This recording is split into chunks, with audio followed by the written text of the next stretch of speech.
We await. Thank you, Meera, and thank you, Chitra, for those, sorry, Vidya, for those kind words of introduction. Um, and thank you, Adsi Mumbai, for this giving me this opportunity today to share my memories with my dad, and also how my father's dementia impacted our lives in the last few years. This is a first time for me. I'm sharing my caregiver story in such a public way in a live session. I hope all the caregivers who have joined today find this helpful, and also others who are not caregivers. I think this spreads some awareness on the topic, which is I think very important. So since this is a superhero series, I thought I will start by talking about the first superhero of my life, my dear father, Mr. R.V. Iyer. He was also known to many as just Iyer or Mr. Iyer. My earliest memory of him is, him spreading rice on the floor and holding my hand, teaching me how to write. That's the earliest memory. And then fast forward, to about a month before he passed away, which was in November of 2020. No COVID involved, luckily. Every day I would walk into his room, and every time I entered the room in Mumbai here, I would lead with, "How are you, Mr. R.V. Iyer the Great? Are you having a good day?" And he would just pull himself from whatever world he's lost in, and he would he would have this look of surprise that someone knew him, and he would his face would change and into this pure, most adorable smile, and he would start laughing, and then he would say, "Yes, yes, I am R.V. Iyer. I am Iyer, but I don't think I'm great." And so the conversation will continue, and we this is something that we would repeat towards the end. There were very few things I had to work with, so we would repeat this routine several times during the day, and we were creating a moment there. So the point of the story is, dementia is, as all caregivers will say, it is not a bed of roses. It's not for the faint-hearted. It's a very cruel, tragic disease. Um, uh, um, I think someone needs to be muted. So the point is, it takes away your many of your abilities, cognitive abilities, the ability to recognize people. He did not know I was his daughter at that time. His ability to problem solve and analyze, understand things like we do. He lived in a different reality. However, his ability to feel joy, sadness, most importantly, love, and also express ये her. हमारे dementia करती ready है तो तेजल और हम जब जिसमें मिले ना. I think everybody can, except for the speaker, they can mute the phone, please, or the. Yeah. So even though my father was not at this point of time able to express himself in words verbally, but he was able to express his emotions and feel emotions in many different ways. He would hug me, he would give me a kiss and a touch, and so forth. So that is maturity and wisdom that arrived over a period of time. I kept learning. This entire journey was about learning for me, in every day, and me growing as a result of it. Um, so about my father before dementia, for many, he had through his 90s, he was very healthy, and he was a very independent man.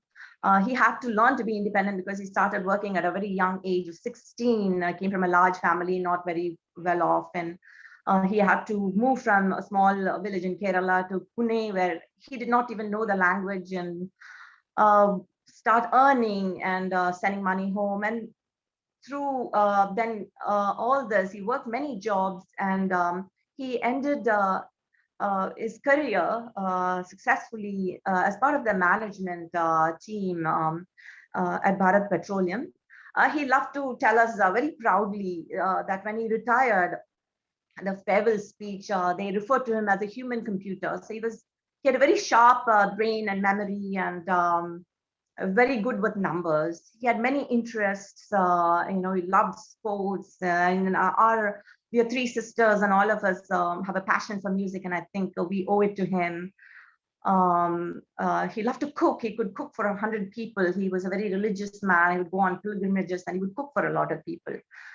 So that was him, and he was not one of those men who expected to be served. He was able to take care of himself really well.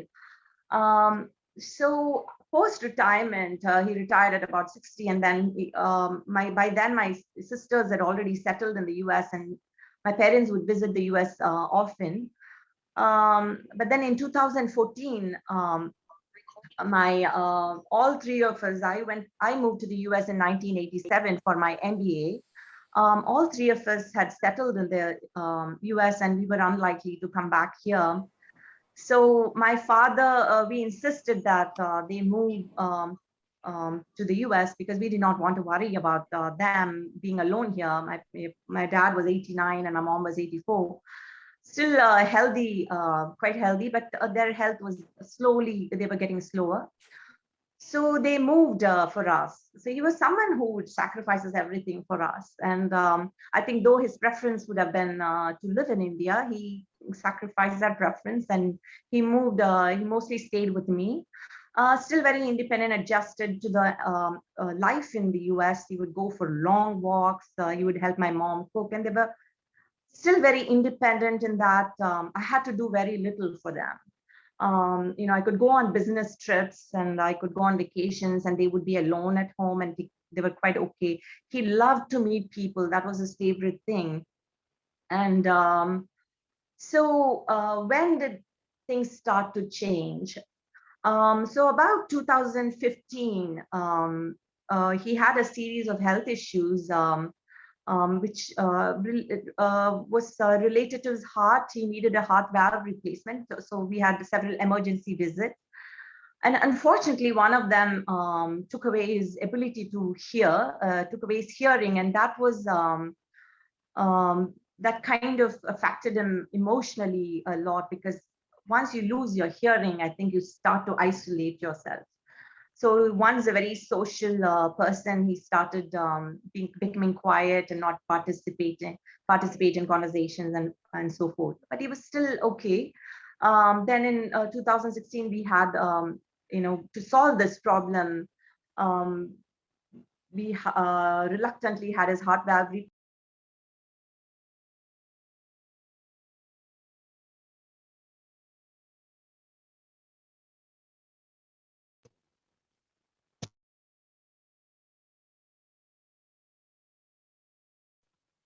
I'm being muted by the host, so that's what happened. I'm sorry. Sorry about that. So in 2016 and 2017 is when we started seeing many of the early symptoms. So it was more than just memory issues, him not remembering names or what happened a week prior and so forth. So what would happen was he would often think he was in a train. He was at home, but he was traveling in a train. And he would sometimes not know where the bathroom was, and he had been living there for a long time. We would visit my sister, who lived about 3.5 hours away, and then he would suddenly think, get agitated because he thought he hadn't been informed of the visit, and he didn't have any of his clothes with him.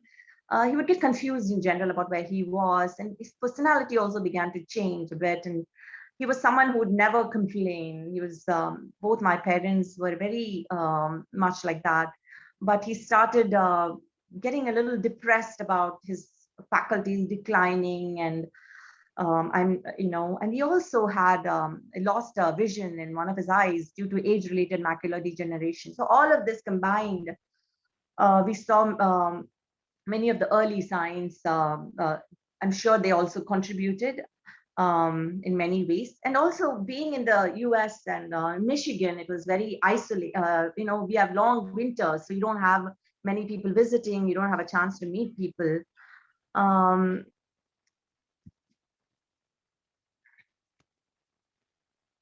So we took him to a neurologist. My sister is a physician. She suggested we take him for an evaluation. So the diagnosis at that time was mild to moderate cognitive decline. So at that time, dementia, the word dementia was not part of my vocabulary. I did not understand what it meant. Even then, it did not register as dementia for me. So the neurologist in the US, they evaluate the patient separately from the caregiver. So I met with a social worker who gave me a whole bunch of pamphlets. And at that time, by then, I had already become overwhelmed, and mostly because I did not know what was happening to my father, because he was once a very independent man, and now I saw his personality change, and he couldn't be left alone at home. So I always, if I had to take my mom for an appointment, I had to make sure somebody was there to be with him. And I was not sleeping well because I wanted to make sure at night he would wake up 2 or 3 times, and I would hear his walker, and I would hide and make sure he made it to the bathroom all right, and made it back to his bed. So it was a lot of stress, and I had my job also, which kept me busy. So I learned a little bit more about dementia from a couple of my friends who had some experience with it. And one of the things that I learned and that made me quite upset at that time was it was only going to get worse. That's not what I wanted to hear. I wanted to hear that I could go to a doctor and there was a fix for this. But there wasn't. I knew it was a progressive illness, and that his symptoms will worsen over time, and I'm going to need more help. So it was just me and my mom at that time, and I didn't think that I could get the kind of help I would need. So I decided finally, after evaluating all options, that I would move to India. I had to wait a little bit. I didn't want to wait too long because my father was already 92 or so by then. He needed to be able to travel. So our apartment here was in redevelopment. So as soon as it became available, I moved here with them. I had to, even that needed a lot of planning. I had to mention also that by this time, one of the early signs that I saw was sundowning. That was another term that I had not heard of. So sundowning, for those of you who haven't heard, it's in the afternoon, late afternoon to into the night. Their moods begin to change. It has to do with the light and shadows and so forth. So their brain gets affected, and the confusion increases in the late afternoon to the night. So all of this, we made it. So I didn't. What I had to keep in mind was I couldn't have a lot of things happening in his presence. So I visited India 2 weeks before we all moved here, get the house all ready for move-in. So nothing, we will not have any carpenter working and so forth. And we moved here. So one of my sisters accompanied us also. He did not know that he was in a flight, and we did not tell him we were moving to India. It was all like, okay, let's go. And it was like that. Because everything had to be done very carefully, because his reactions, he would forget and he would get agitated about that. So once he moved here, he was still independent in terms of going to the bathroom and taking a bath and using the toilet and eating and so forth. However, he never remembered where the bathroom was. So, I moved here because I had been told that it would be easy to get 24-hour affordable help. But that was a transition for us. We were not used to having a person here at home. So even hiring help, we did not do that immediately. So I was again doing the same thing that I was doing in the US. I was doing it all. I was, not sleeping. My mom was not sleeping because he would wake up at night and he would not know where the bathroom was. And sometimes he would just go anywhere, and, he's, we needed to help him and change him and so forth.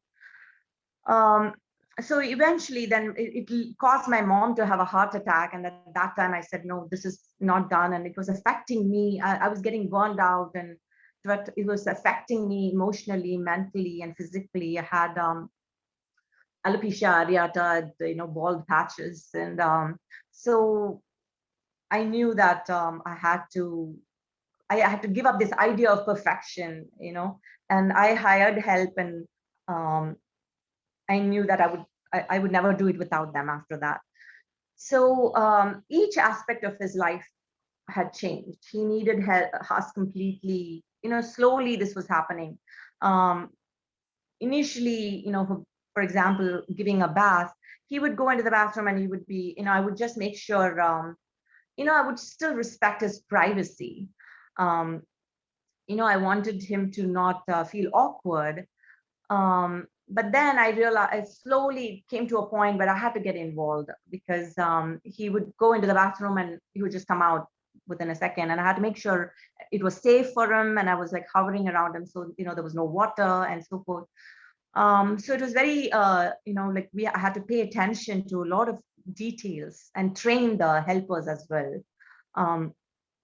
So for me personally, I had to get over the awkwardness of I had never seen my dad without clothes, those kinds of things. But at each step, I moved, I got over those kind of barriers. He did not know whether I was who I was, if I was even a male or a female. He was becoming more and more like a child. Then food, he was still eating. One rule I tried to follow was not completely take over. Because one thing I knew was, their memories, it's like a seed, it's near impossible to teach them something new. But once they lose something, it is gone. So I did not want him to lose the ability to eat on his own, even though the caregivers, the hired attendants, they would have loved to feed him, because that would be over, because everything was becoming an event slowly. The bath was becoming an event. Meals were becoming an event. So, but I wanted to make sure he was still able to do whatever he could do. Um, I'm sorry, I'm kind of getting distracted by people coming in, and I'm admitting them if someone else could do it. So slowly, he was still in the beginning. We would take, with the attendance, I would get some breaks. That's where it helped. We tried to take him, this was pre-COVID, tried to take him downstairs, and he would sit, but over time he would get agitated. So slowly, the phase of agitation, and that happened.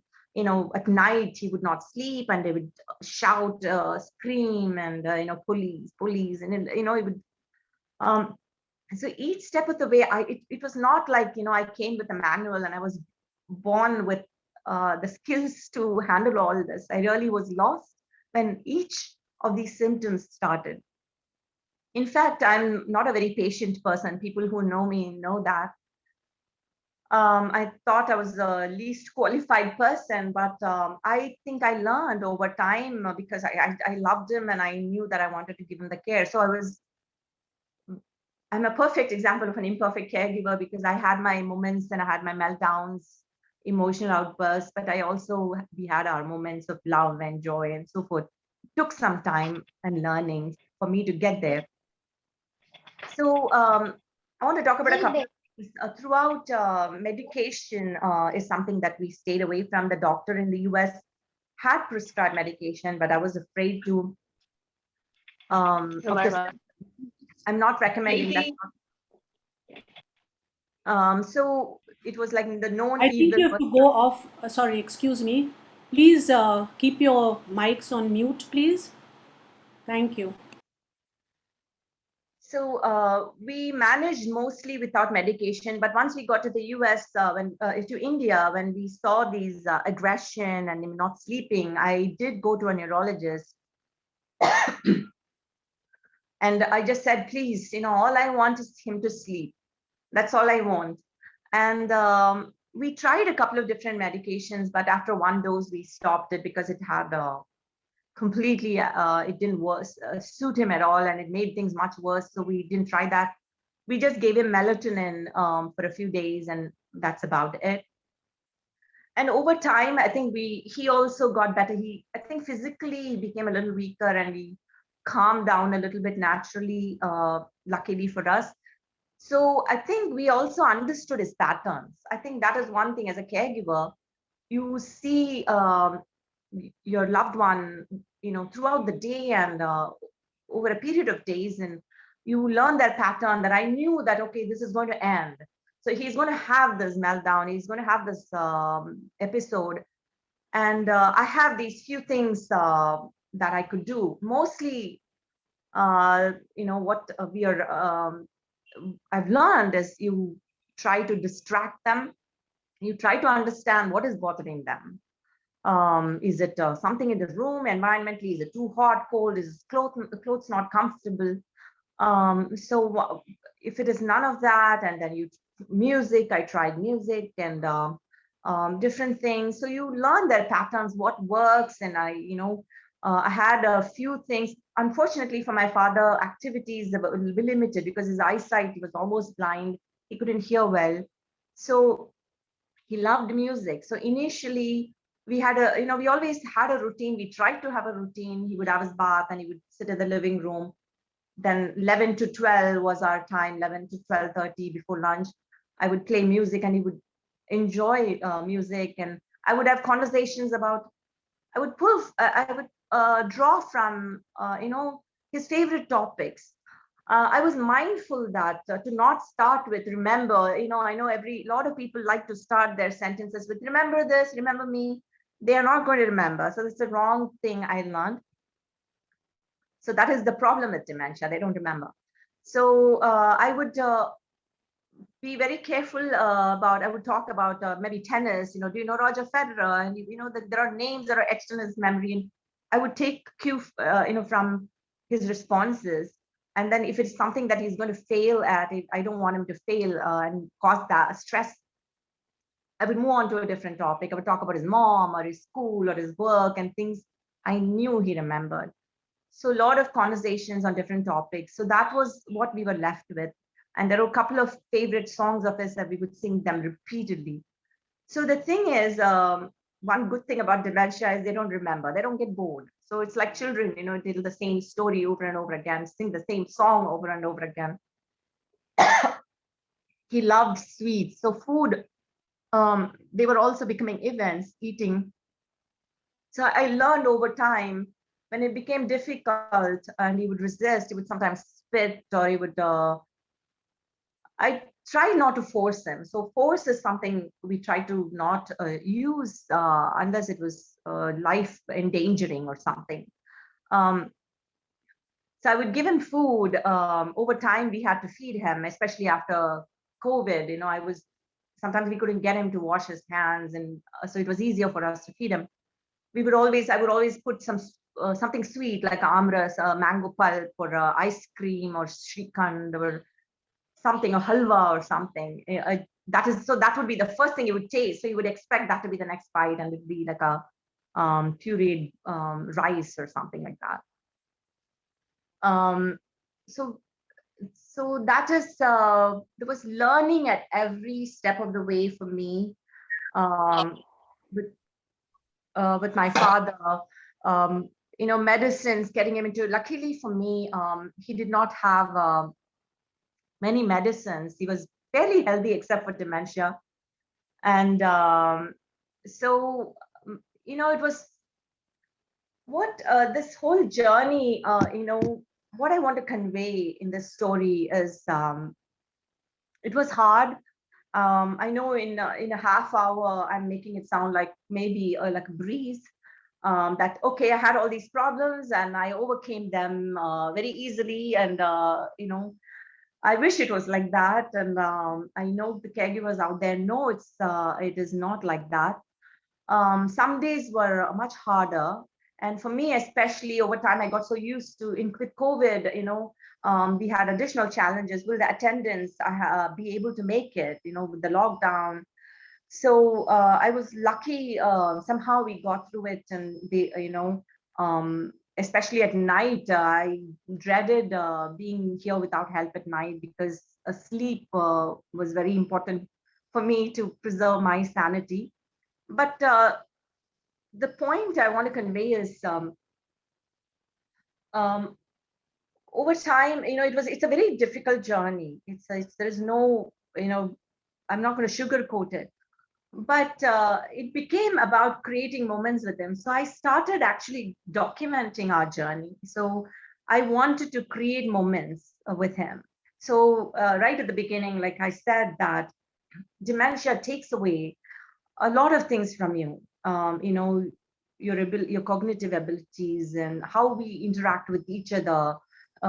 With most of us interact, that is gone. But I once I accepted that this is a new version of my father. He's still my father. He doesn't know me, but I know him, and I can still love him. And I have all these memories, fantastic memories of him, and that essence of him is still there. I would hold his hand, and he would actually, a day before he passed away on November 25th, 2020. A day before, 4 days, he had stopped eating, drinking, and he had lost the ability to speak. Um, so I did not know I would play chance for him. We knew the end was coming. But one day before that, suddenly there was a phone call from my sister. He was on a video call, and I seated him, and he suddenly took my hand and gave it a kiss. So, these are the moments that I remember. And throughout, I had many such moments with him, us laughing together. And so for me, what it became was like he would um, have something new happen to him, like a new symptom that I hadn't seen. But over time, I knew that, okay, this is something that happens, and this is how maybe if I try different things, I try to redirect, I try to distract him, I play music, maybe I give him a snack that is safe for him. But if none of this works, if I'm losing my patience, I move away, I leave the room. And if I lose it, I forgive myself, because I'm human.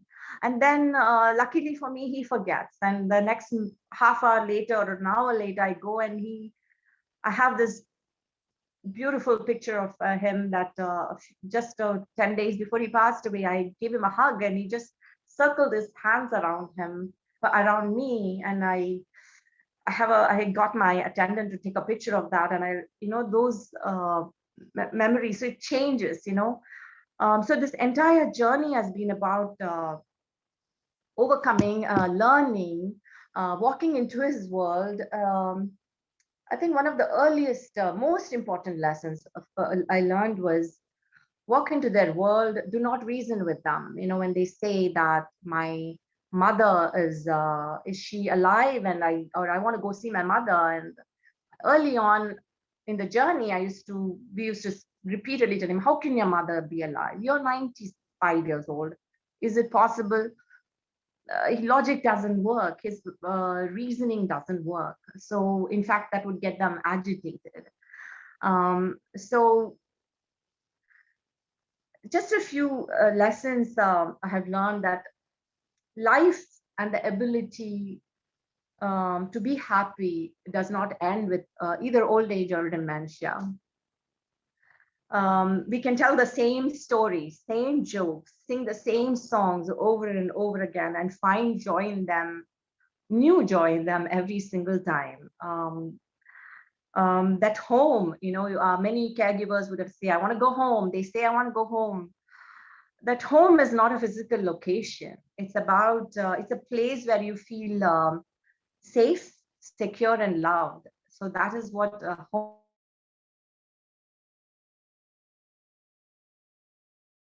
Because my father would often say, "I want to go home." I think it is like that for all of us. We want to go home to a place where we are content and at peace and secure. And to all the caregivers out there, despite a feeling that we could have done something more, something better, and something differently, I think we are all superheroes because we show up every day for the hardest job there is. I think this is the hardest job, and we all are overcomers, and we overcome all obstacles. We learn, and we are there every day for our loved one. That's all I have about my journey with my father. If I may, I had a short clip. This was not planned. If Narendra ji could play the short clip, a video clip, a 20-second video of my dad. This was on his birthday, which was on October 21st of 2020. So he turned 96, and about a month later, he passed away. So it was fairly recent. Could you please play the video?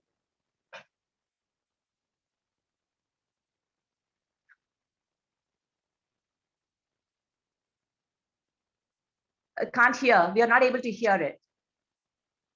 I think you're muted.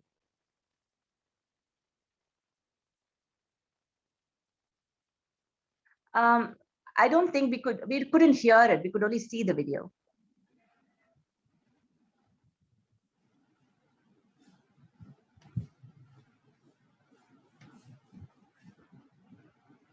Happy birthday to you.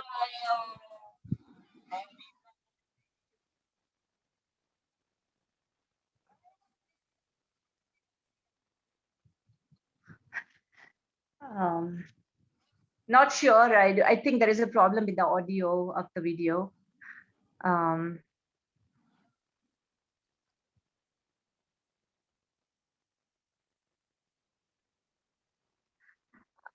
Anyway, so I don't, for some reason, I think there is a technical glitch, and we are not able to hear the, if you can play it again, that's fine. Otherwise, what the video shows is I'm singing happy birthday to you to my father, and it was just adorable. He was singing along with me. Bravo, listen to this. Okay. We are not able to hear it.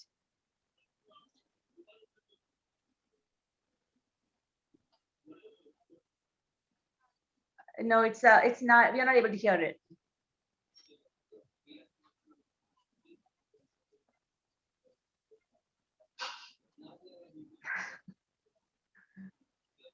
It's okay.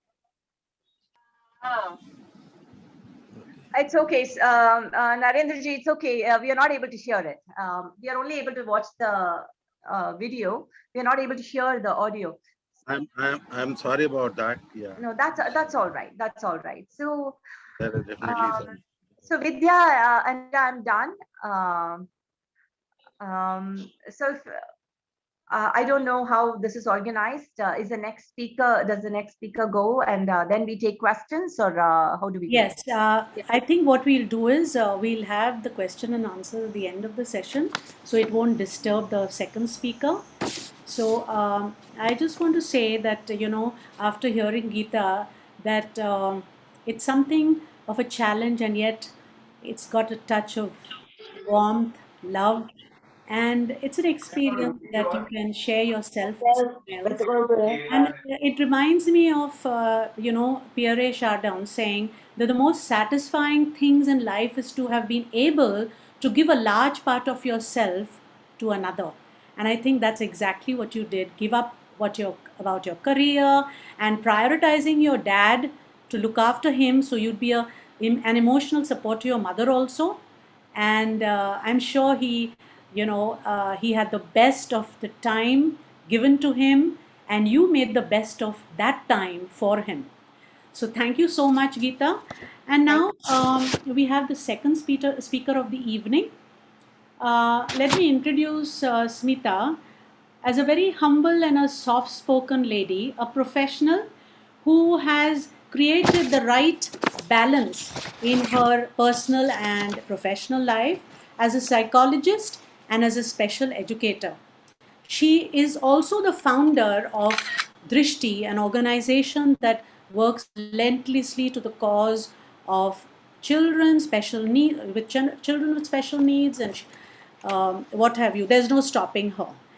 She also manages her life as a professional and alongside as a carer for her father-in-law, who is in his 80s at the moment, who lives with dementia.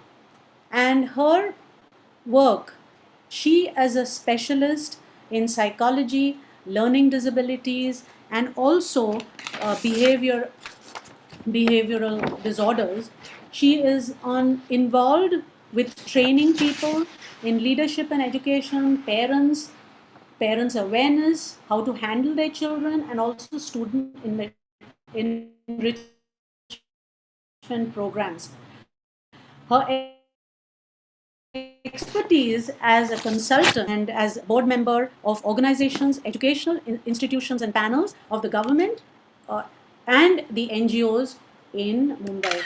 So, Smita, may I invite you to be the next speaker so that we can enjoy and share your experiences also? Yeah, thank you so much, Vidya, and thank you for this invitation. And I do hope that the next few minutes that I would be speaking, I think I can just add on a little bit to what Geeta has said. My role, honestly, is probably little different. Geeta, this is your father whom you were looking after, and from what I heard about your story, you left your work, you left your place where you had settled down to live. I must admit that I've not had to make all those changes, right? However, like I spoke to Vidya, yes, I am a carer, but I am not the primary caregiver, who I consider to be my mother-in-law, who is the primary caregiver. And of course, we are very fortunate to have help at home. My husband partakes a lot in the caregiving. So I would say that I am part of a family that looks after our family member who is, suffering from dementia and specifically Alzheimer's disease. So the way I want to tell our story today is more through a little presentation, and what Vidya also encouraged me to do was, to start off a little bit with my own story and probably then merge it with the story of my father-in-law. So that's what I'm going to do. If y'all can just give me a minute, I will share the screen, for my presentation and take it forward from there.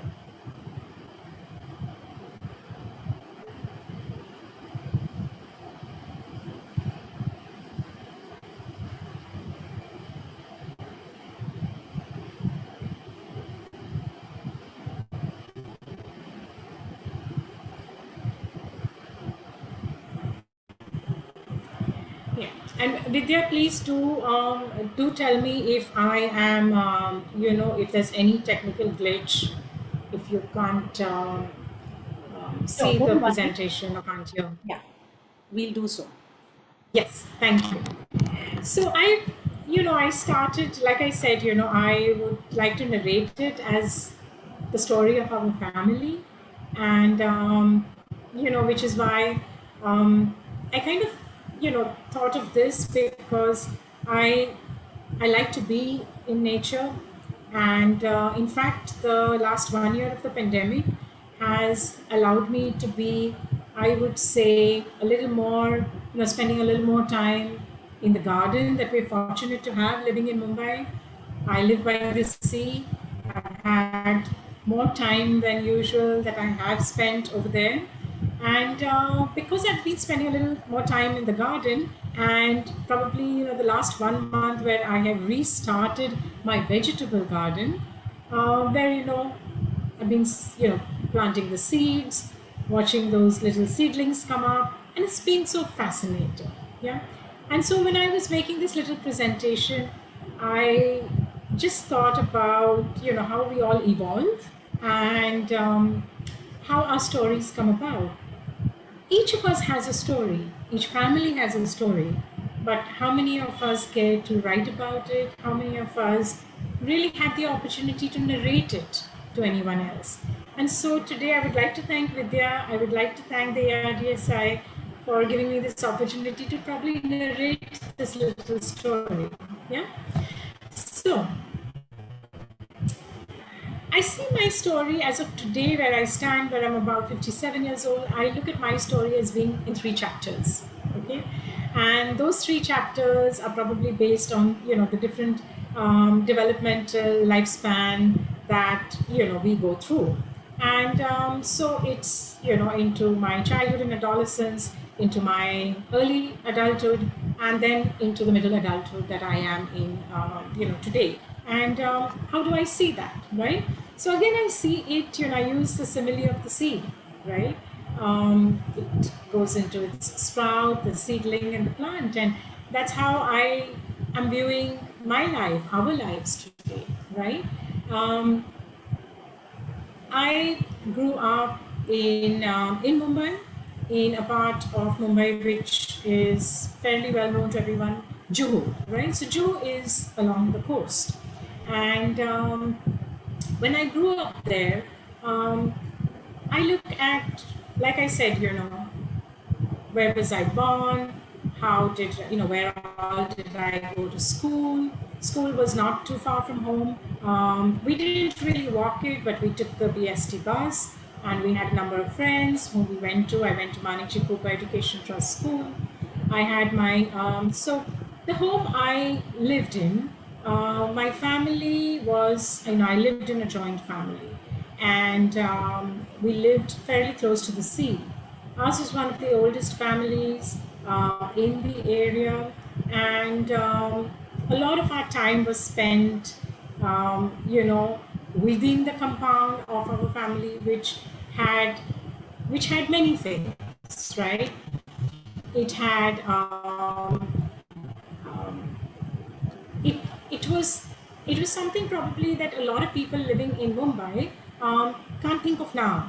But my home was like one of those. I come from a Maharashtrian family. My maiden surname was Rane, and so my childhood was spent in, one of those old bungalows, which was also known as the Vada, right?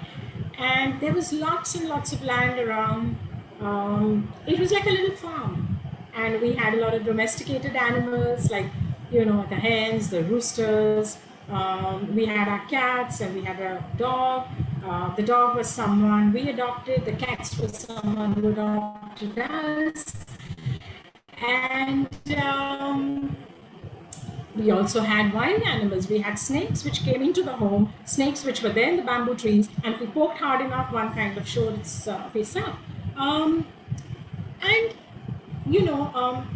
we went to school, and then from there on to college.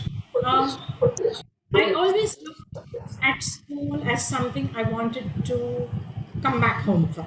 Okay, didn't enjoy my school, but home was something that I really enjoyed. The home that I grew up in had many people. We had people across generations. I lived in a home with 4 generations. And there was a grandmother, my parents, my dad's aunt, uncle, and with so many people and animals and the entire compound free to run. These are just such wonderful childhood memories. Joint families can hold a lot of bickering also, but what I always saw was that in times of difficulty, when people fell sick, or in times of joy, when we had celebrated so many different festivals, people just got together. They just left everything and they got together. And I think that family template kind of etched itself in the way I grew up. Okay, we did not grow up as an individual or in an individualistic environment. We, I think, grew up in a very collectivistic environment, and we had one movie theater close to place, but we could go there once in a while for a matinee, and which came up after I was about 12, 13 years old. I had my maternal grandmother who lived at the other end of town, and once in a couple of weeks, my mother would take me there because she was also working for the Western Railways, and that was the southern end of Mumbai. So, having grown up with all that is something which I think gave me a very, collectivist approach to life. Um, Reaching out to people or being with people was something that we grew up with. Um, it was like living in a nuclear family within a joint family. So we lived in this big home, but we were 4 or 5 families which also lived individually. And I have an older brother who's 10 years older than me. I had my parents. I had an aunt, unmarried aunt, who lived with me and who literally brought me up as much as my mother did. And the rest of us, we were cousins, and we all went to the same schools, then the same colleges. I completed my graduation in psychology, my post-graduation in psychology from Mumbai University, and that's where I met my husband, right? More on to that. I then went on to the US to study with him. It was my husband Anand who first went there, and I followed him. And that's where I really, I think, kind of blossomed in terms of what I wanted to do in life. I think I finally found my purpose in life in terms of, I wanted to study special education needs, apply my study in psychology over there, right? And I again come to, when I was growing up, right?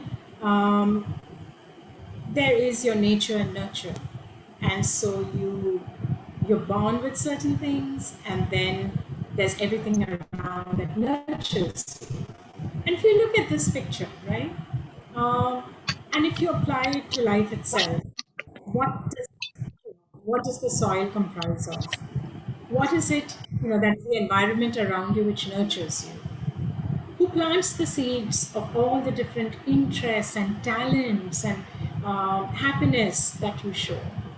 Who waters the seed? Who is the sunshine when you're growing up?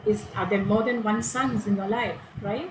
So this is a little picture of, so there's a little story about my family, which is there in this livehistoryindia.com, in this blog.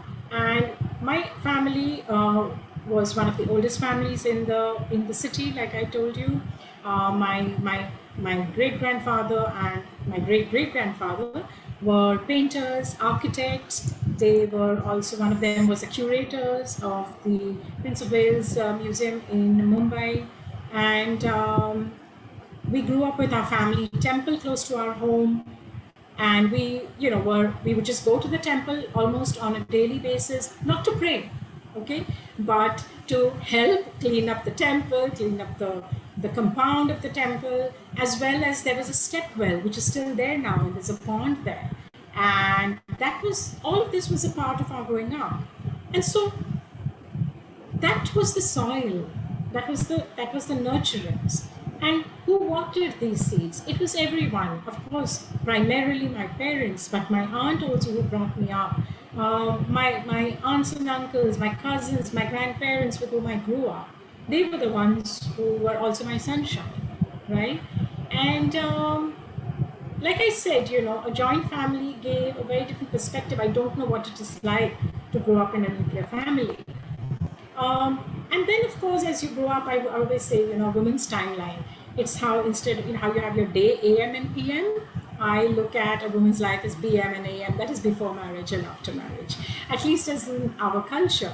And, that really did separate out when I moved from one family to another, because a lot changes. And it was a transplantation, a new home, new people, new relationships. And there is no tutoring or prep for this stage of life. no tutoring for any participants. We are all expected to observe, learn incidentally, and provide stellar performances. And we all chase, that stellar performance all through life.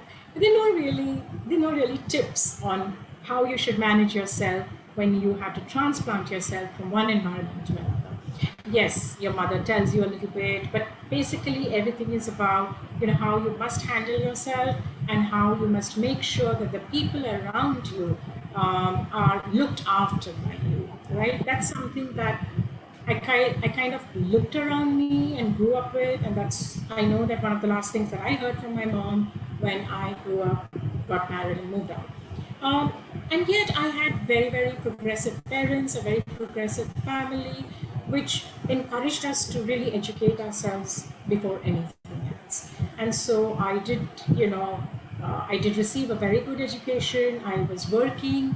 I began my first job as a lecturer in psychology at Sophia College for Women before I then went on to get married. And this was just very amusing, and so just I put it here that there are Epsom salts which can overcome transplant shock for plants, and I wish that we had some of our own Epsom salts which would help all of us deal so much better. And that's where I'm a strong proponent of families getting help before they become families. So when individuals get married, there must be some kind of when individuals get married and when families begin, there must be some kind of preparation which allows them to understand what they're getting into and where they're going. Because I think that will help them to be more compassionate, more empathetic towards each other and towards the people around them, right? So round two, I came into a new home and the same questions. What does the soil comprise of? Who plants the seeds? Who waters the seed? Who is the sunshine? And I moved from a larger, more conservative Maharashtrian joint family to a smaller, much more probably progressive Gujarati joint family. But it was a joint family which just had my father-in-law, my mother-in-law, and of course my husband had an older brother, but he had already moved to the US and he and his family were there. He's of course no more. But I grew up, so I grew up in this family. I got married pretty early. Anand and I were both 23 years of age. And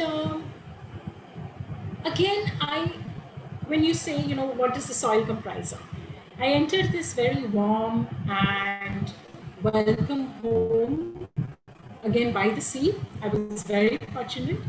So my married home is not more than 10 minutes walking distance from my paternal home. And, I entered what I call, a state of bliss because I was married to this man whom I was madly in love with. I had a mother-in-law who was very friendly, very warm and loving, and shared my name. Can you believe it? We both are Smita.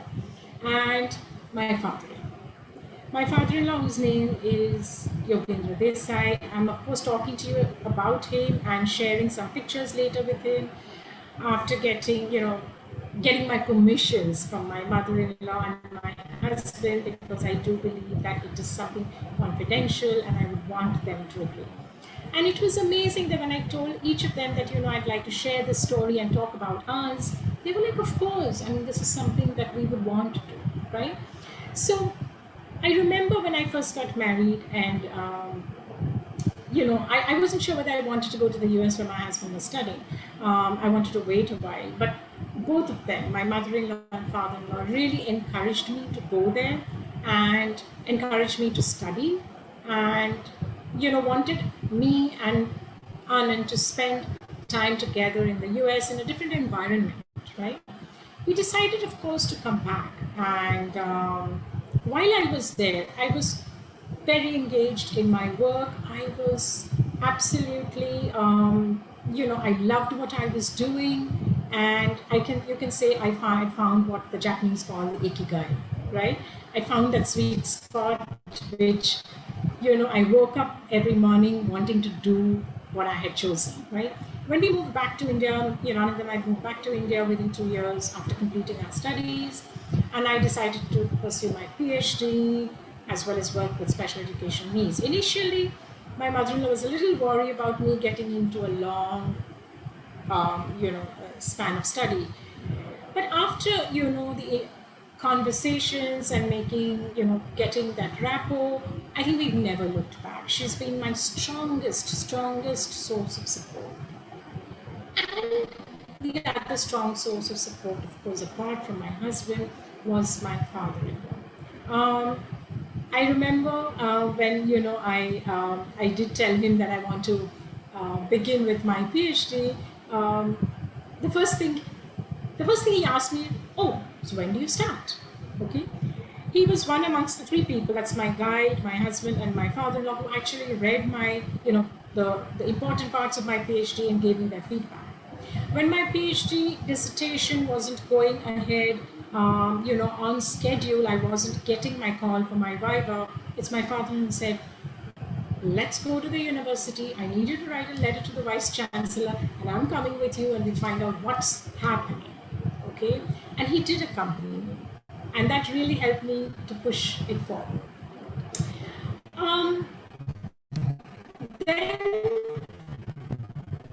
Then organization of which I'm the founder and of which Anand is my co-founder. But again, this was a journey that I could embark upon because my father-in-law, a lot of his old colleagues used to call him YHD. Okay, his full name is Yogendra Harilal Desai, and again, YHD was there to support us. He, in a way, I would say, seed funded us. He was our primary investor. And apart from being an investor, he was always so engaged and interested in what we wanted to do, and shared his real estate with us. Today, where Drishti is in Mumbai, one of the offices belongs to Mr. YH Desai, and he gave it to us in his usual magnanimous, generous manner. He always stood by Anand and me, and he always encouraged us to do what we wanted. Okay, he said, "You must do what is your passion, what is your interest." Okay, and in fact, there's a book that we published in 2020 called Miss How and Me, and that's of course the title of one of our stories. But this book has 40 stories on inclusion, and inclusion of disability, poverty, gender, largely all stories in our country. Okay, and that's what makes it different from the usual. I always remember him as very encouraging and yet a very tough investor. He said, "I've invested, I need my returns." And apart from all of that, I have such strong memories of him being the most loving and motivating grandfather. He was always there for my daughters. My daughters just adore him as they adore their grandmother. And my daughters have been sports persons, they were athletes, they were swimmers. And I remember every competition that we would go for, he would be there to say bye to them.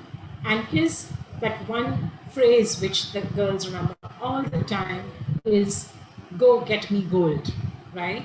And when they would come back, because they did perform very well at the state and then the national, and they even represented India, both of them, at the international level.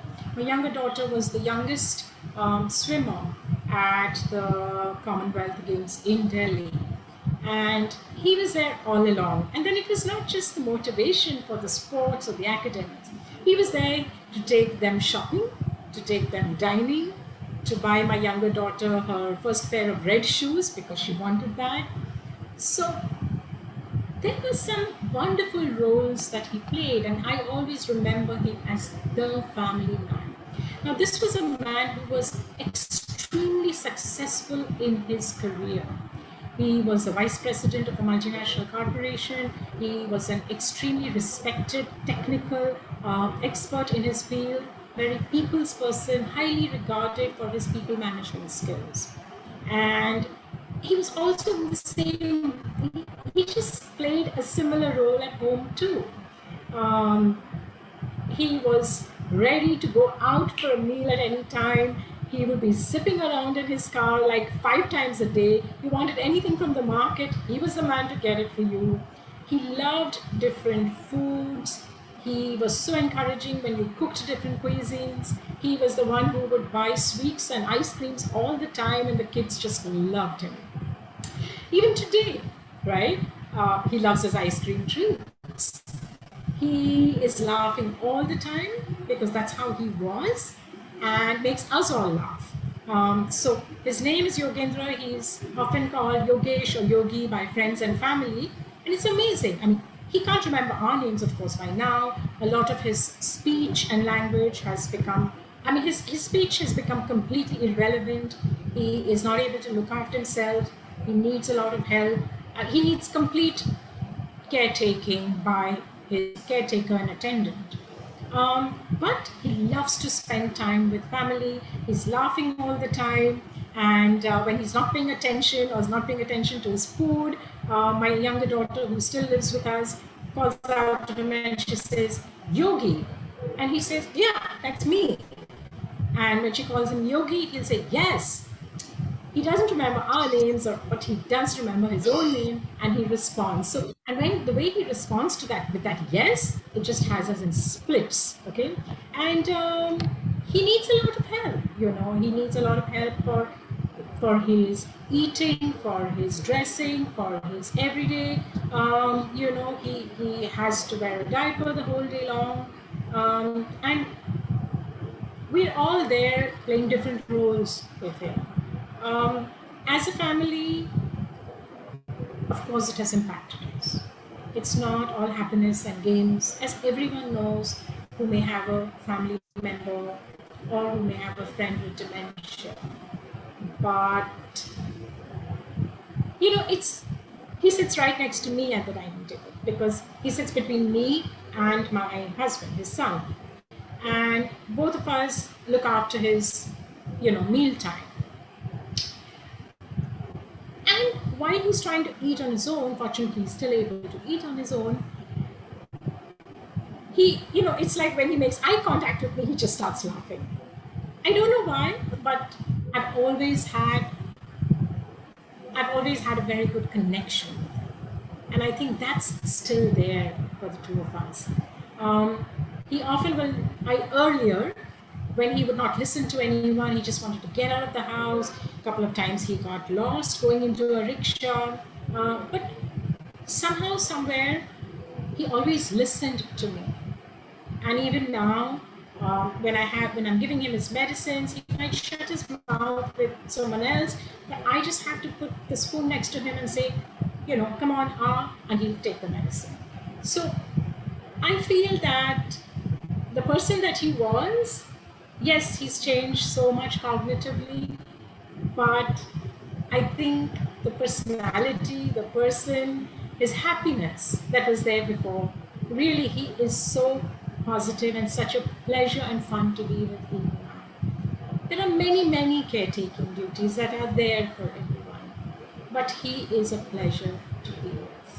And my little saying here, which is also there in the book, is really what I look at. And the picture that you see there is his birthday party last, January 2020, pre-pandemic, where he had his best friends with him and he cut a cake. He had his son Anand with him, his grandchildren, his wife feeding him the cake. And I think this is a picture which says it all about YHD, whom I call Bhupa. So with that, I finish my presentation for today, Vidya, and I'm open to questions. Thank you so much.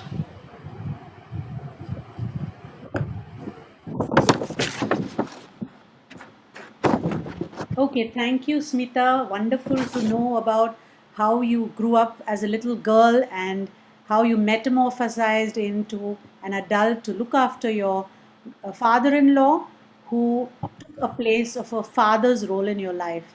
I'm sure it must have been very interesting for you to make this change, challenging initially, but even if you have a caregiver or an attendant, the onus is still on the family member. Okay, so I think it's important that Professor whether a hired caregiver. Vidya, we couldn't hear you. Okay, just a minute. Maybe my internet has gone. Just a minute. Can you hear me now? Yes. Yes. Okay. So the thing Yes. is that it's important that we respect the family caregiving as much as the person who is looking after the person living with dementia. And whatever it is, I think it's a wonderful thing to know that in spite of the challenges and difficulties, yet we are finding a little light shining therein, where we are trying to make the most of the time given to us. I would like to share with you a proverb, a Yiddish proverb that said, "God gave shoulders, gave burdens, but He gave stronger shoulders." So I think the challenge of caregiving is that whether it's thrust on you, whether you're going to take caregiving out of choice, whether it's somebody living with dementia or not, elders or children, caregiving is caregiving. Okay. And we've all gone through the stage of looking after someone or the other. And looking after a person with dementia is much more difficult, and I think every day is another day. So you can't plan how you're going to handle the person with dementia, because they are giving you a training experience how to look after them, you know, because they have mood swings, and a lot of changes take place. What we'll do is, before I throw open the questions to the audience, I would like to ask Geeta, allowing for Smita to rest her voice for a while. Geeta, I would like to ask you, when you moved from the US to India, what went across or through your mind? What to expect? How would you, what would the challenges be? Did you have some preset notion of what it could be and didn't turn out to be, or it was much better than what you expected? So yeah, so actually, I know I'm asked this question a lot. You know, how can you be moving? There were a lot of people even in the US. They were trying to dissuade me from leaving the US. But for me, I think at that time I didn't think about it intellectually too much. You know, I didn't rationally analyze it too much. That okay, this is pro and con like that. So that helped a lot of times when you're prioritizing. Okay, my dad was living with me, and I need to take care of him. That became the overarching thing for me. So I knew somehow over the for a year and a half, this I was seeing symptoms in him, and I knew it was going to get difficult. And the one thing I knew is I did not want to place him, ever. So I wanted to have a system in place, which was sustainable, and where I would have the help to take care of him when his dementia progresses. As I had been, luckily for me, I had always attached to India. And I used to visit India every year. So I was always like, I had friends here, and I had always been open to, for the 30 years, I had always been open to moving back. And it was just, like I recently wrote actually about this, and it's another place. I feel for me, India, US, China, whatever, it's just a place, and you can be happy everywhere. I think somehow have that mindset. So it was not the only thing I asked was I asked a few of my relatives, will I get the help I need? And because I'm going to have to learn everything, because I've spent my entire adulthood in the US, I don't know how to survive here on my own without somebody helping me, and which I did, how to pay bills and how to do anything, how to hire, what happens if, how to even deal with people working for me, the attendants. I'm not used to having people working for me at home. So luckily for me, I had that support system here. Uh, so it was a leap of faith beyond that. There were people assuring me, and I had great relationships with them. And so people were assuring me that they will be there for me, and they were. Um, so it was not a surprise. Actually, to answer your question, I'm so glad this was the best decision. There has been no regret. I think it was the right decision, and it worked out for me. I could not have taken care of him the way I was able to here. That's nice, especially when you feel it's a job well done and you see the brighter Yes. side of it and silently go through what you have gone. And on hindsight, believe that you did the best for your father and also for your mother in a way because you were sharing the onus of caregiving of her husband and you as a daughter. Yeah. I'll Yeah. ask a I'm question. and the only sadness I felt was I was hoping because my dad this building where we live, this is where I was born and raised. And my the before redevelopment, the old building, my dad was he brick by brick he supervised the construction, and the name of the building is Rajeshwari. Actually, I had another name. He named me after the building. He was so attached to the building, and he was a one man show here for many years. So I was hoping that in a way I felt he should die here. He should come here. He should live his last few years here. And I had this romantic idea that I would go downstairs, take him there, and he would know the street. That did not happen. He did not know where he was. He would often think it was in the US, but still, I'm still happy he got to come back. Yeah. Thank you. Smita, I would like to ask you, dementia brings a change for everyone. At some point or another, the person living with dementia has no idea of what's happening, and by the time they just realize, it's too late. However, when you diagnose or get the person living with dementia diagnosed early in the day, you can start the process of more activity and spending more time and giving emotional support, saying that, oh, you're still the man of the house. So, how did dementia change not only for you as a daughter-in-law, but also the children and your husband, being a son? Commitments change. So, how did it affect you all? So thanks, Vidya. I have a very clear recollection of how this started almost around 8 years ago. Um, we used to have conversations around the dinner table, and he seemed to be listening, and then he would yet he would suddenly come in somewhere in the middle of the conversation and ask us what is happening. And although he tended to, be quite a lot in his own world otherwise also, but I just thought that maybe he's not, he's probably losing his hearing.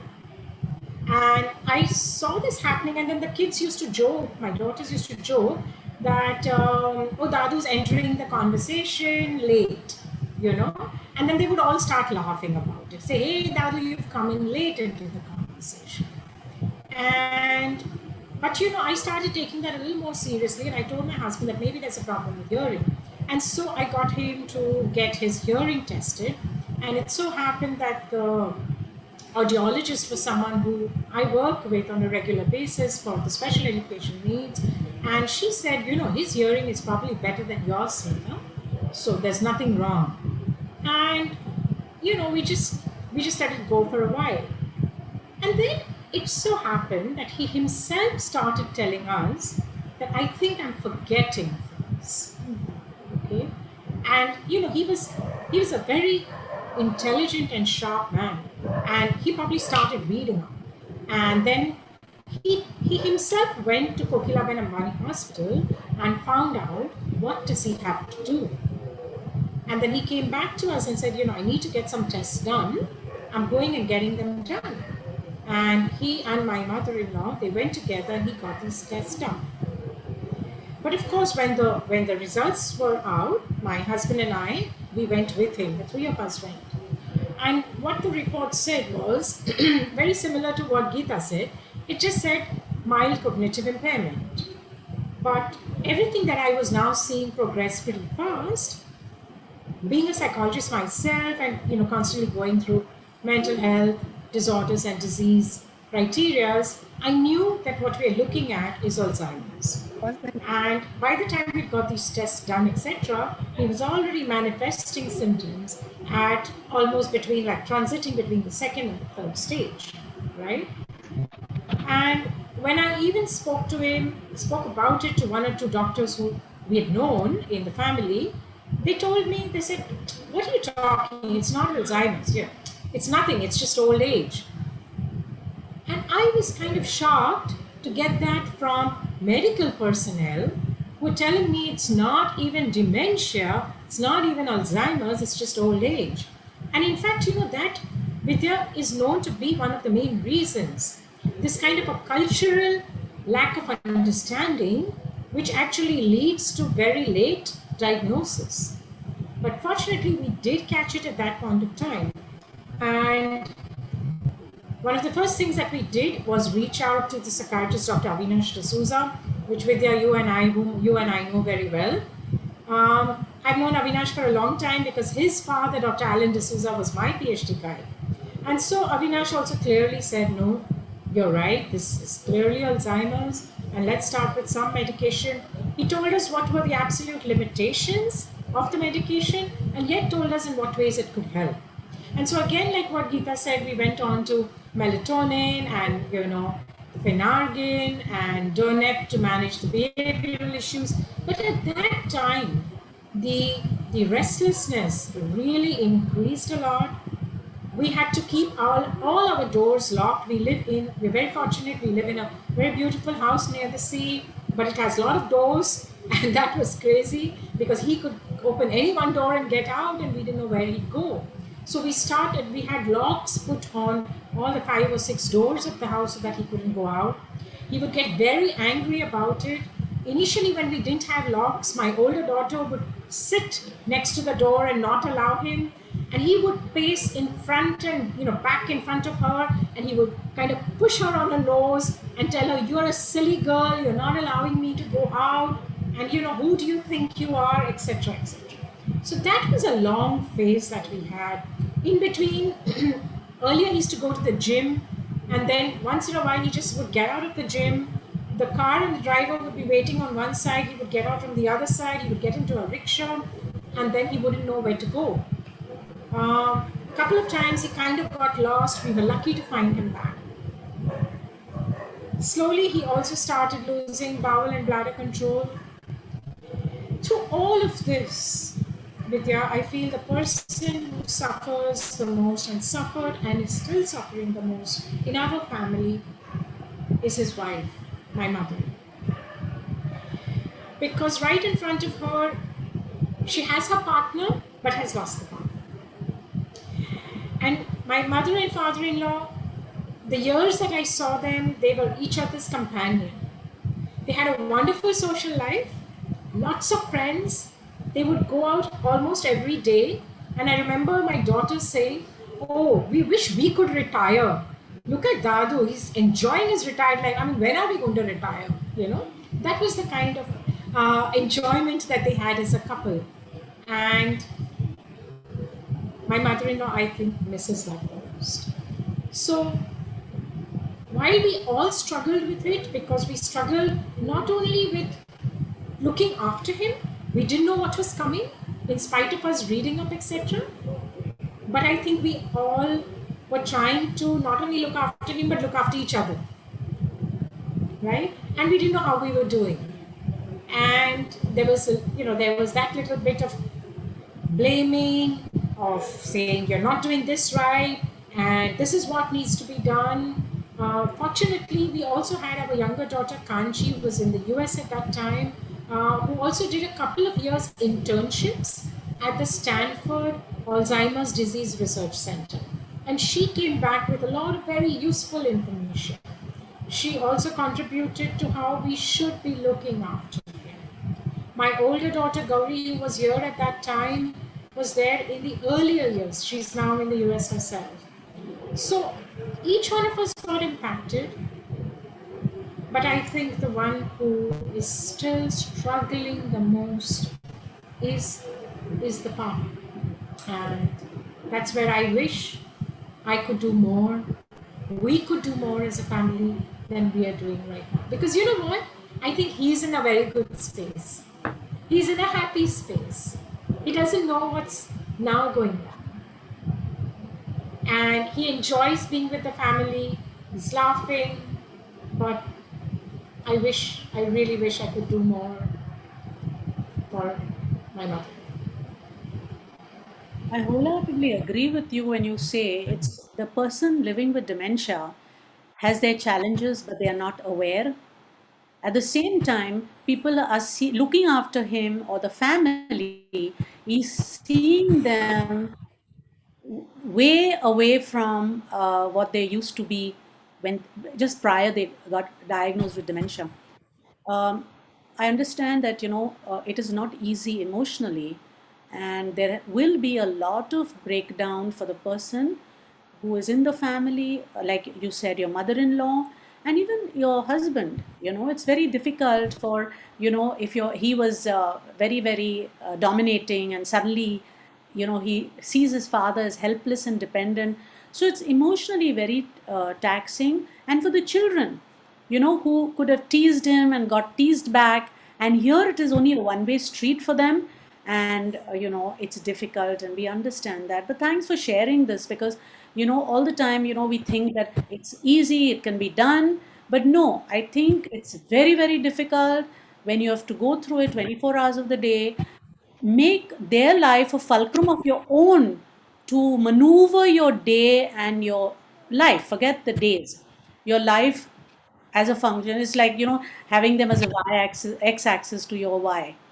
There is a question. If I may just add here, I absolutely align with what you're saying, because every meal that we sit down together, everyone's eyes and attention is on what he's eating, whether he's eating enough, does he need our help, does he, is he being looked after? So I think that is how the entire day also goes.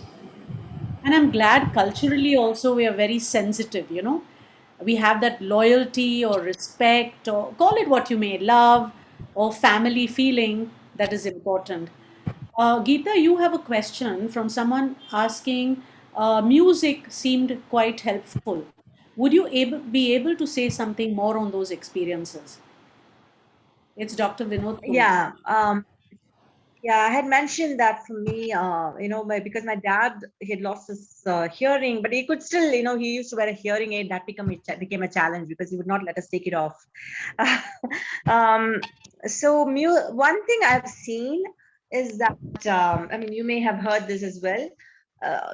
Dementia, Alzheimer, it's not able to take away the ability to enjoy music. Music is something, I think I don't think it's very rational. You don't need a language, and so you don't have to analyze it, and it's just something you experience and you feel. It's like love, So when I was talking early on, when I said, their ability to feel emotions doesn't go away, and music is the same way. So till the end, the day he died, I was playing chants for him, bhajans for him. And before that, there was this one song I would, couple of songs that he remembers, not completely, but I would get him to sing that. But again, as it progressed, I saw changes even with music, because initially I could play like classical music. We grew up with classical music. So I would play, like Raga, Alapna and all that. And he would just, sway his head, and he would, get immersed himself in that. I have videos of that, those moments. And then as it progressed, he was, he was becoming distracted, and he was able to connect less with it. But still, if I sang up the song that he knew, he would join in, and he would sing along. And so there was always that, it was one of those things that connected me to him. And I think it's true for a lot of people with dementia. Actually, music is very therapeutic to everyone, and I think it's something that can pull you out into the better spirits, uplift your spirits. Or if you're in a very melancholic frame of mind, it can take you deeper into it. So I think music is very helpful. Then there is another. Can you Vidya, hear if I me? can jump in, yeah, Yeah, Vidya, sure. if I can just come in for a Yeah, moment. yeah, I think we'll just open out the floor for discussion now. So yeah. anybody, you have any, you can just put your hand up, or anybody, it can be a comment, or any other carers are there. You can share your similar things that you went through, because this essentially is supposed to be a discussion for all caregivers, and an open discussion.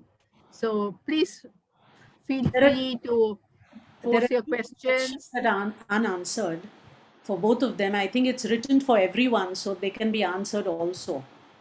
You know. Yeah. Rotarian Vinod Banti, yeah, has raised. Yes, go ahead, please.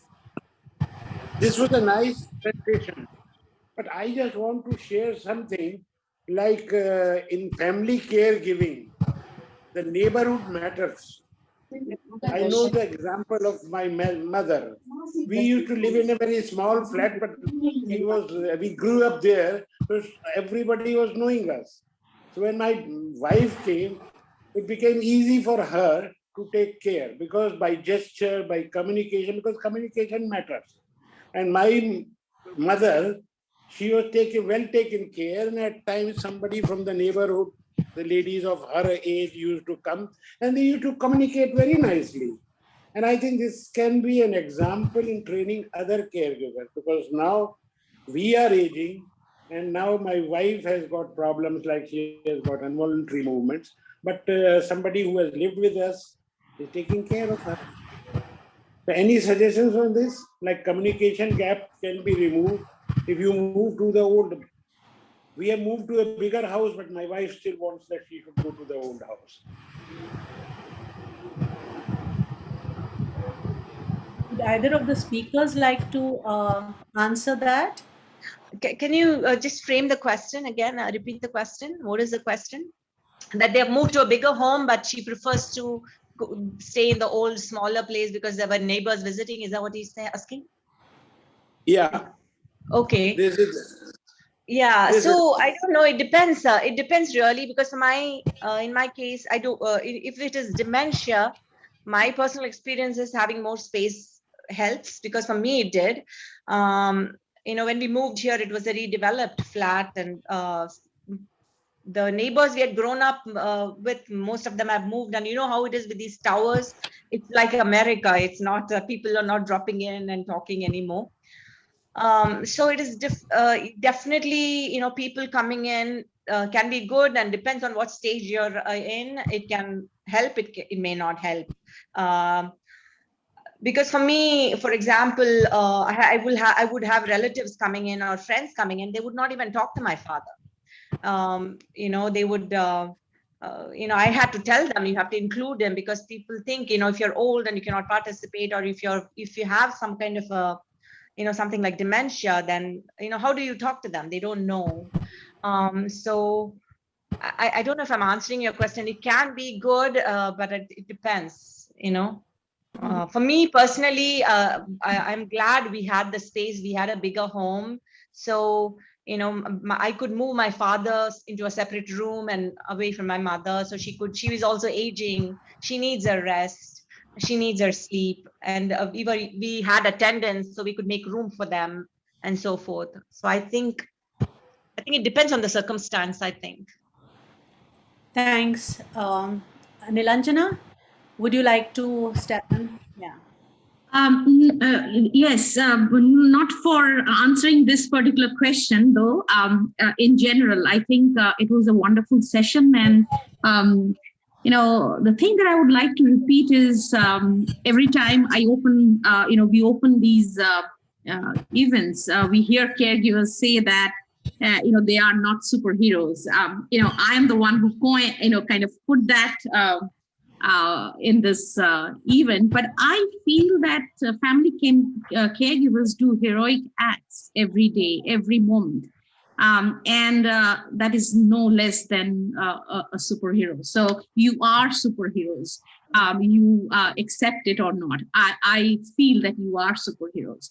And I feel superheroes are those who are real people, and real people who are figuring out and have figured out how to integrate caregiving in their own lives as they live their lives. Not just doing caregiving and forgetting everything else. It's caregiving as well as figuring out how to live good life. And I think each of you, you are approved that you are doing it. And each story is unique because you are all united in your mission to provide the best of care for your loved ones. And I think that is wonderful.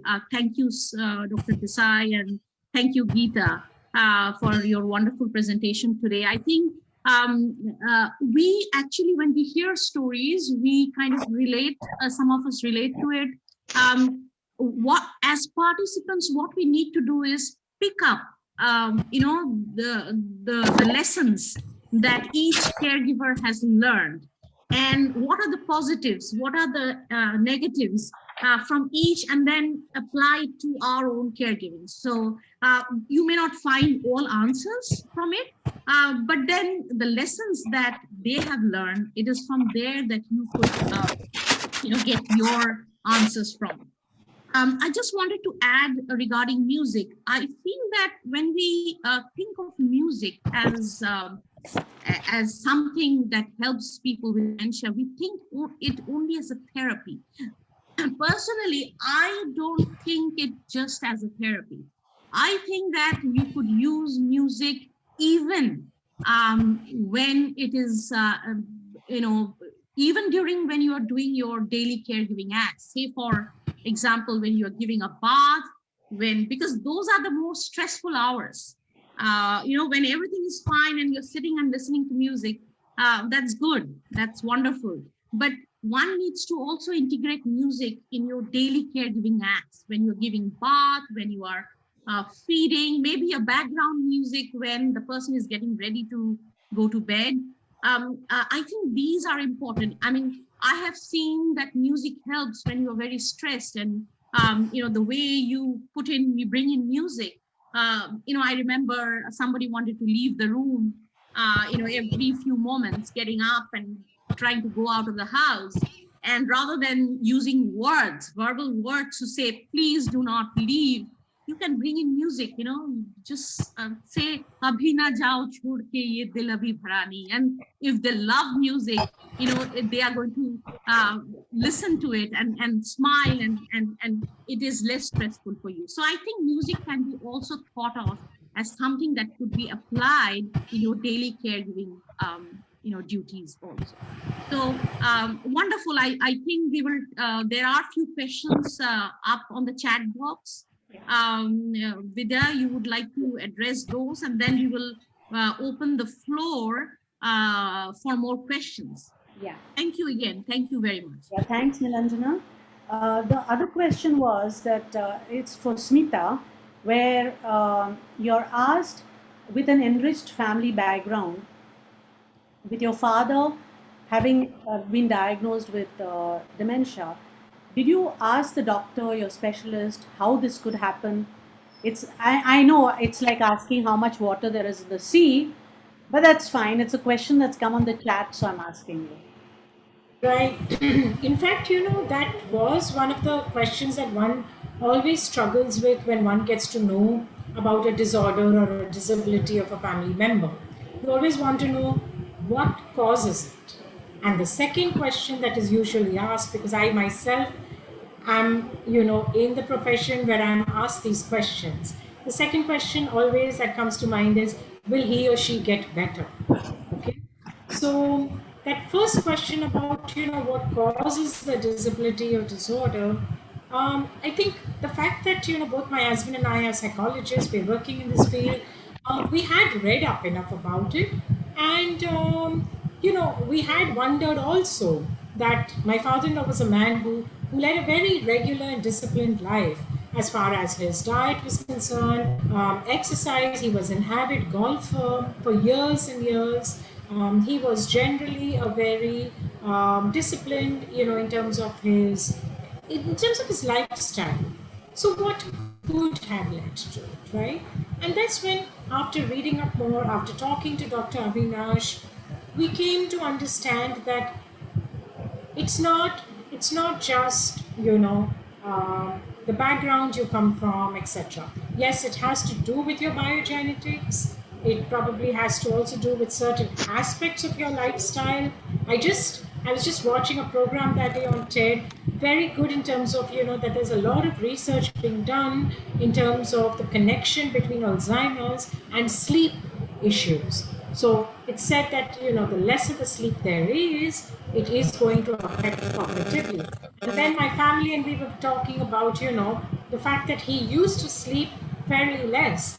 But, these are things that one just wonders about and talks about.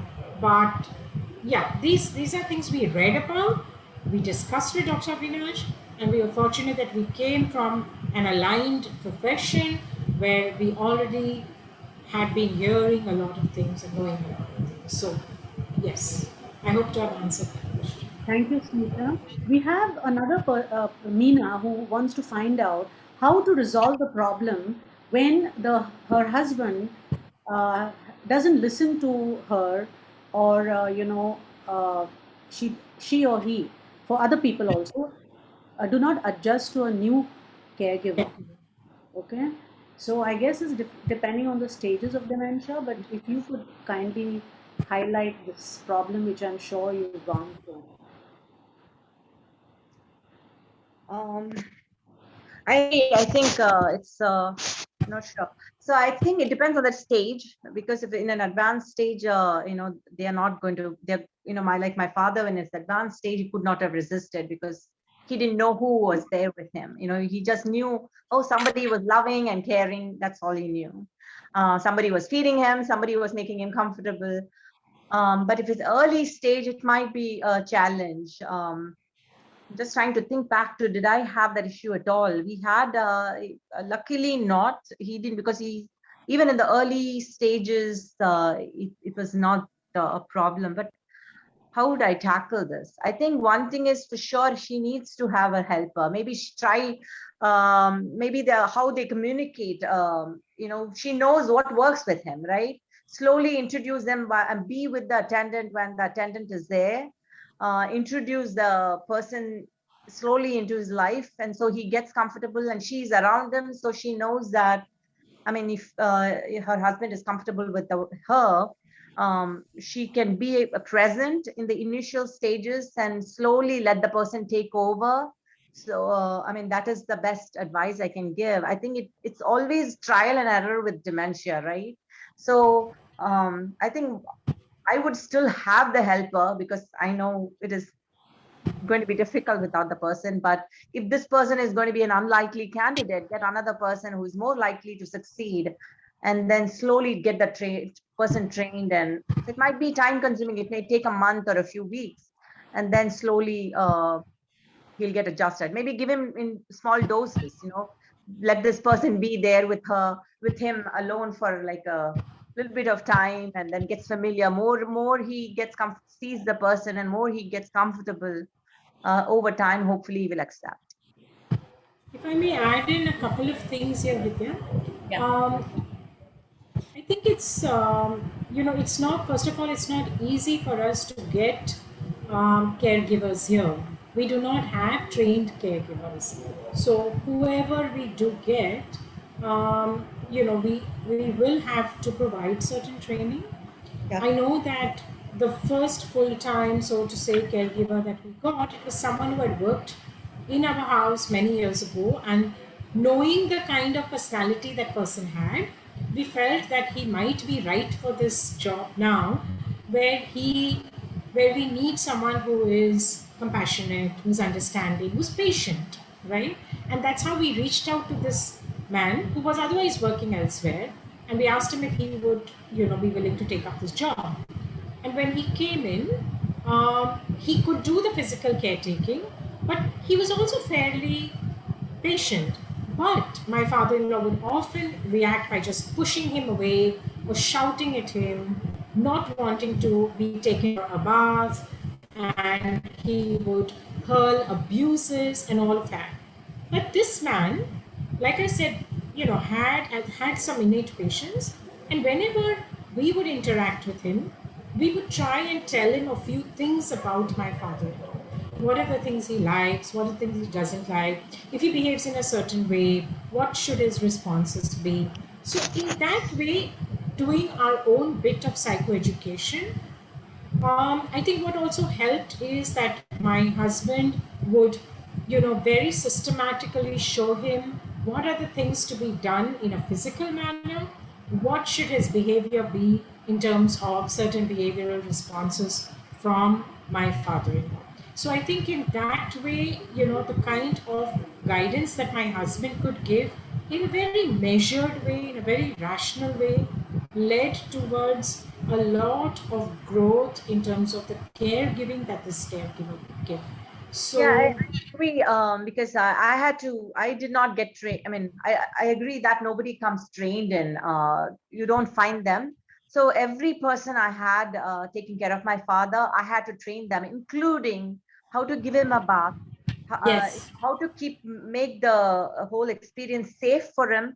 Because there were things they would do. For example, intuitively, I was very respectful of him. I would never leave him without clothes for a very long time, but they would sometimes leave him without his clothes because they think, oh, he's an old man and he doesn't know any better.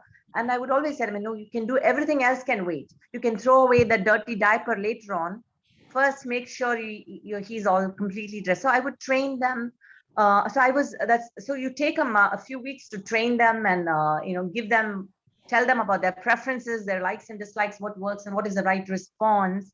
If I had one caregiver who came, and when he was giving a bath, he would just throw water on my dad's face. And I said, I got rid of him the next day. So you don't do that, you have to make sure they're comfortable. So I think it's still a trial and error process, like many things with dementia. It takes training because it took me some time to learn myself, because they're a new person that we are dealing with. My father is not the father I knew before dementia. He is changed and he's constantly changing. So I'm learning, and you're transferring that knowledge to the higher help. and I think it takes time. Like, Meena said here that, 3 months have passed, but I think it's just an ongoing process. Sometimes it may take 6 months, it may take even a year, but as long as you're convinced that this person is a patient and caring person and not someone like whom Geeta had an experience with, then I think it's a work in progress. Yep. I think, you put it right. Each person living with dementia offers a different bouquet. Okay. Also, each day is a different day for the person who is doing the caregiving. Thirdly, the quality of a caregiver, they should have that, that SNA, the personality to look after, to empathize, to be patient, compassionate, think out of the box, because you cannot apply one rule to the other. And that is why Artsy has training programs not only for carers, but we also have support group systems where we all meet. And, everyone is learning. I mean, if we stop learning, we are done. So each carer has something to teach us, and other carers have something to learn from. That is how the series came into being. And hopefully there'll be a lot more coming, and we, keep you posted. But there's another, question that had to be asked, that, if suppose if it's emotionally draining on us, what would you do to relax yourself, because each one needs a me time. So I think one of the reasons for me moving to India was that, get help. If it is affordable, get help. And that really helped me, because I could tell my attendant, can you just take him downstairs for a couple of hours? So I'm not in the same space. I'm not even though I'm your home, I'm always thinking about him. So that was one thing. And secondly, I joined a gym, and before I moved here, I started doing strength training. I used to lift weights. So so that was a community. I did CrossFit. So for me, when I was working out, I was not thinking about my father at all. That was one time, because my energy was on me, and I felt really good after that I had done something that benefited my health. It was just for me. Then I did before pre-COVID, of course. I would meet my friends, and then once I moved here, I took a couple of vacations. I went away. So I made sure I did that.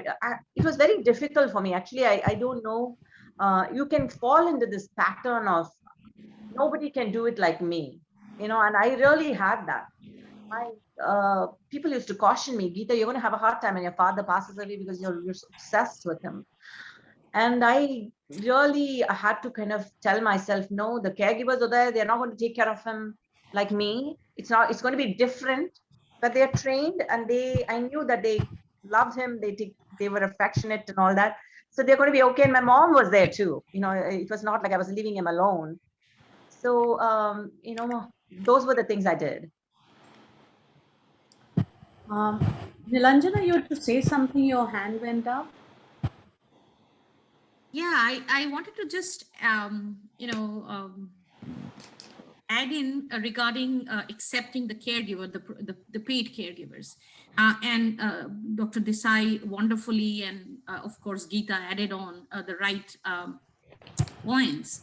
I feel that when you hire a paid caregiver, it's just like a company hiring an employee. You have to have your checklist of what you want from that caregiver. If you do not have a checklist, then you are just putting that caregiver in darkness. That person has no clue of who he or she is going to take care of. So you have homework to do as a family, as family, that you have to provide the information to the caregiver that this is my father, this is my father-in-law, this is my mother, that you are going to take care, and this is what she likes to do, this is what she has always given respect to. And unfortunately, we do not do that. We expect that the caregiver will just know about it. Yes, they can come with patience, they can come with empathy.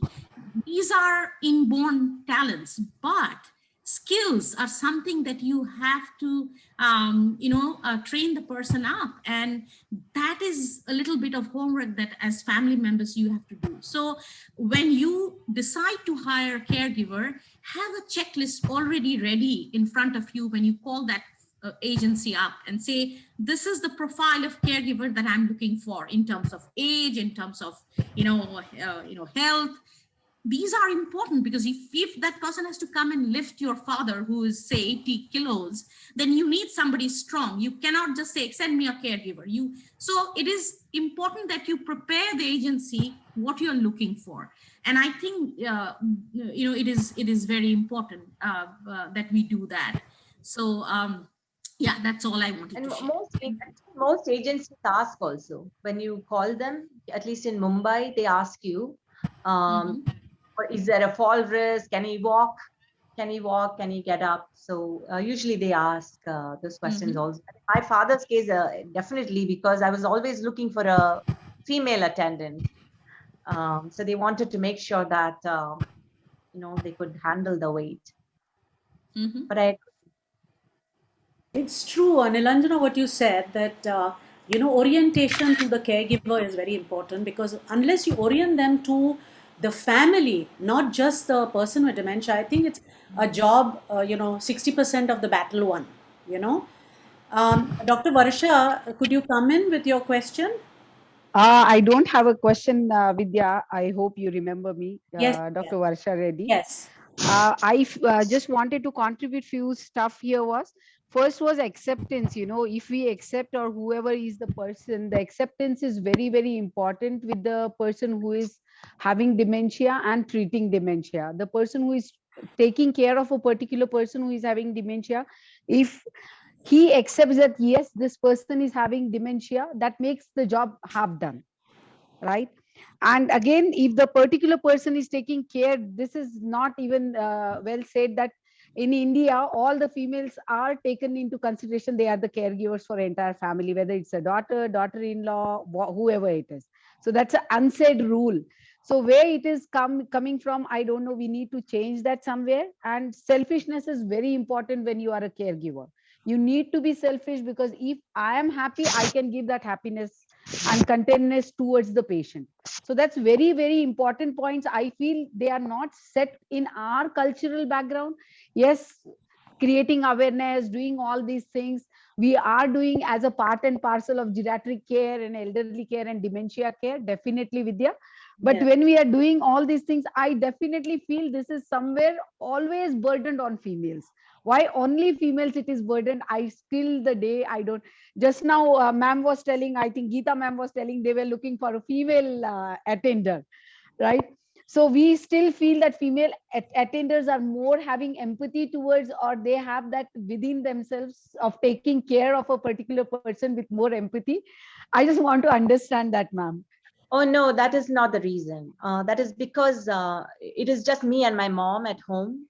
And we Okay. did not want to let a male in and have them stay over. So it was just for Okay. our own comfort. Oh, it was safety reasons Yes, you yes. decided that. Yes, That's and all. also I think women are the ones who think and believe that they are best caregivers. So it's not. I think we have set that rule, right? That we are because if I look at some of the best caregivers Yes. that I've come across, it's the men. The boys, the young boys who actually have do a wonderful job. So I think it's how we women to start with. I think we women are to blame. I mean, that's my personal No, that's opinion. absolutely right, ma'am. That's where I'm trying to tell. Rather than creating awareness in only one horizontal, we can go little vertical and horizontal, where we have male and female caregivers equally given importance. Of course, when it's Absolutely. only females, we will be worried about safety measures and all those things. But definitely, if we take into consideration with the muscle mass and lifting the patient or all those things, males are far better than that with the energy content, or maybe whatever way we can put it through. But we need to create the awareness horizontal and vertical, not to only one particular sector of care, I feel. Absolutely. I think worldwide, statistics will show that the caregiver burden falls on the women. It's not just India, but India more so probably. But just anecdotal, my best caregiver example is a male. When I was starting on this journey, some unknown person who lived a mile away from me reached out to me. I had invited him to this talk actually, and I learned all the basics from him. Walk into his reality, and he sat with my dad whenever I had to take my mom for appointments. He actually quit his job for a whole year. So I know a lot of people talk about me leaving my career. He quit his job, and his wife was still working, and his parents were living with him, and his mother had already had Alzheimer's for several years, and it was pretty difficult. And he was taking care of her, and he would tell me that no, he had had a bad night. He would have his father sleep in a separate room so he could get respite, and he would sleep next to his mother at night. So he did it for a long time till his mother passed away. So there are great examples like that, but I think there are still exceptions. Yeah, they can do it. I think it proves the point they can do it. Yes. Also, we can get into the concept of time bank as well, to give some time to every caregiver and every person who is looking after the dementia people, the time bank, where you can just give a time out to a caregiver as well to look after themselves. Yeah, absolutely. In my case, I was basically running the show, so I had to give myself time. I had to basically tell myself, I have hired help. That is why my entire Get decision your time. was to take care of myself too, along with Yes. my father. Yeah. And I want to add one more thing. I think we also have this culturally, we think that we cannot place them in a facility. I think it's not India more so, but it exists. I mean, a lot of, people feel guilty about if they have to place them. But I think if it gets to a point that you're no longer equipped to take care of them, it's not safe for them at home, and it's impossible, and it's affecting you mentally and physically. That is an option, and people need to do it guilt-free. Really look into that option. Thank you. I think a lot of interaction, lots of thoughts thrown out, experiences shared, lessons learned. Wonderful session. Thank you, Geeta and Smita, for giving us a good free session on caregiving. I must say that Inviting any us. caregiver is a person who teaches us how to build relationships more and more. They entrust themselves to the person they look after, and they encourage other people to do the same. Non-verbal language is very, very important because after a certain stage, I think they cannot relate with much. But just a hug, a hand holding can speak a lot of words without being said, and a lot of emotions, you know, get exchanged. We also must remember that though caregiving is a big challenge, yet it gives the receiver and the giver immense power to love. Love unconditionally and eventually lead a very contentful life at the end of the day. From your experiences, we've learned how wonderful it has been when you look back and you continue to do in some form or another for others, older people or people who have families having elders in the home. We conclude the session, and in time, we will be having another series coming up, and we will all keep you posted. Narendra, can you please add our contact, telephone, email, helpline, so that all of them have the contact facility?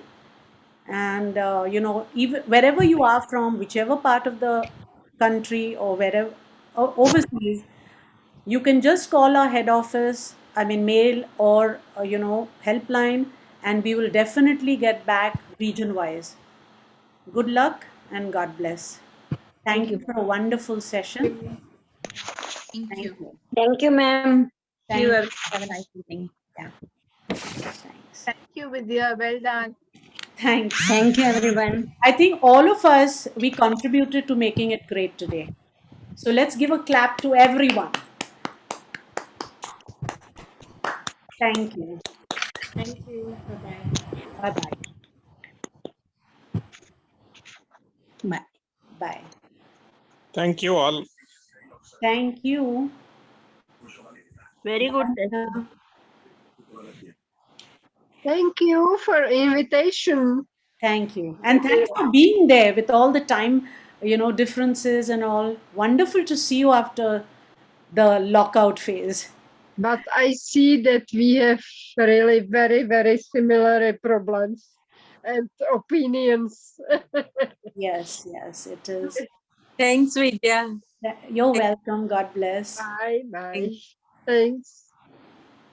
Mr. Narendra, if you can put our numbers. And thank you so much. Actually, the man behind the scene is Mr. Narendra, our executive director, who's the highfalutin technologist and a go to person, a man Friday for all of us. Thank you so much. Thanks. Thank you. Bye. Bye.